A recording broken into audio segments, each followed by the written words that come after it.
We have our reporter Colden Ongmun live from Wits University to give us an update on what's transpiring at the campus today. Well, good morning, Colden. I do know there is some chaos happening on Oxford Road. Can you please give us some information as to what is happening there?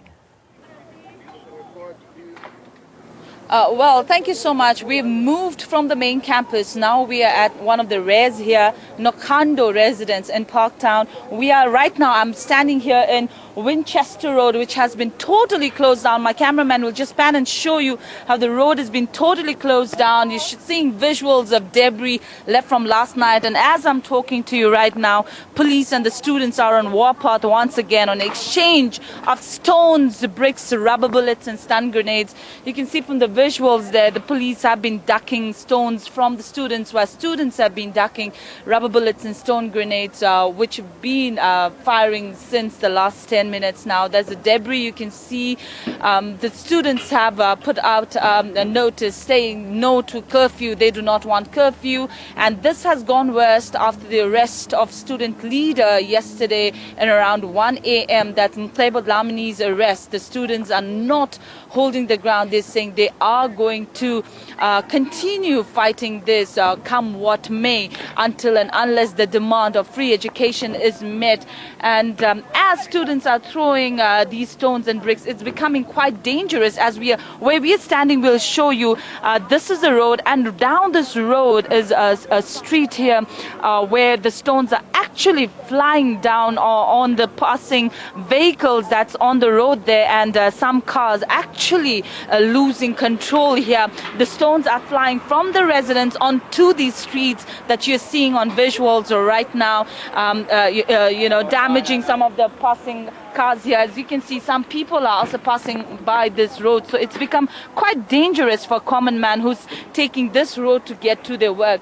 This, as I mentioned, is Winchester Road. It has been totally shut down for vehicles as students went into a spree of protesting here since last night after demanding freeing of their student leader Mthebo Dlamini. You can see from the visuals, police and students are still on a warpath exchanging there. The police outside the Nokando residence here in Parktown, one of the res of Wits University.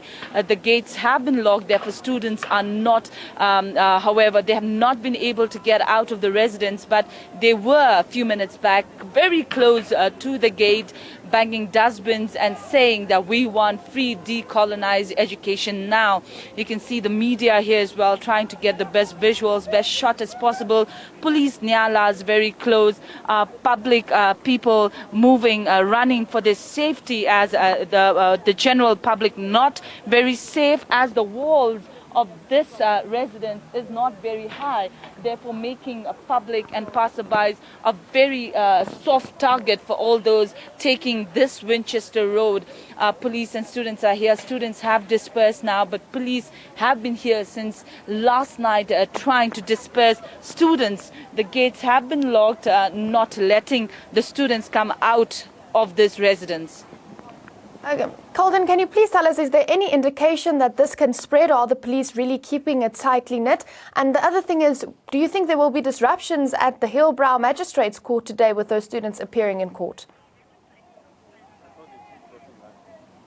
So far, what we know, that police have managed to keep students indoors, meaning they are not allowed to come from the gate that you're seeing on the visuals right now. They have managed to keep students inside the campus. As long as the police can do that, they say that they, at least the people outside are safe. But however, it's not. This is just one residence we are talking about here. There are various other residences. Wits University, the students are protesting in other places as well. This is just one of the many that has now become quite big, with police and students aiming at each other with rocks and stun grenades and rubber bullets. But we do know, like you mentioned, 9 a.m. after 9 a.m. Students, those who were arrested last week, and also Mthebo Dlamini, who was arrested in the wee hours of the morning yesterday, is set to appear at Hillbrow Magistrates court today anytime after 9. And we do know that the proceedings will go on as usual. There's heavy security. There was a little bit of miscommunication whether he's going to appear at the Johannesburg Magistrate Court or the Hillbrow Magistrate Court, but we've got confirmation from the SAPS stating that he will be appearing at the Hillbrow Magistrate Court. Some students are going to meet around 8:30 at Trinity Church, which is very close to the main campus. They will be gathering there. They said they will be splitting. Some of them will still be there, and some students will go to support the arrested students by the cops. And we must tell our viewers to please stay clear of those roads, maybe as it is a hazard for them to move there.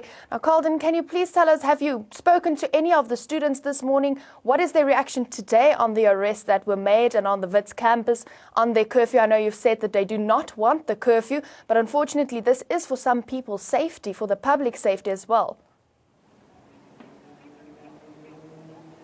Yes, definitely. Wits University set a curfew of around 10 p.m. in and around all the campuses of Wits University. Yesterday, students defied that curfew following the arrest of their student leader, Mqebo Dlamini, protesting not only on this residence, but various other residents of Wits University. Students, obviously, like this one, they say that they will not back down and they cannot follow an old apartheid era of being locked down under their own residence, under their own campuses. They believe that this is one of the tactics that the police is taking. And it's like going back to apartheid days where they have to roam around with the pass. That is exactly what some of the student leaders and the incoming SRC president, Kefense, yesterday spoke to us about. However, this morning we've not been able to speak to any students as of now, especially the student leaders have not come to the forefront, citing fears that they may be the next target on the list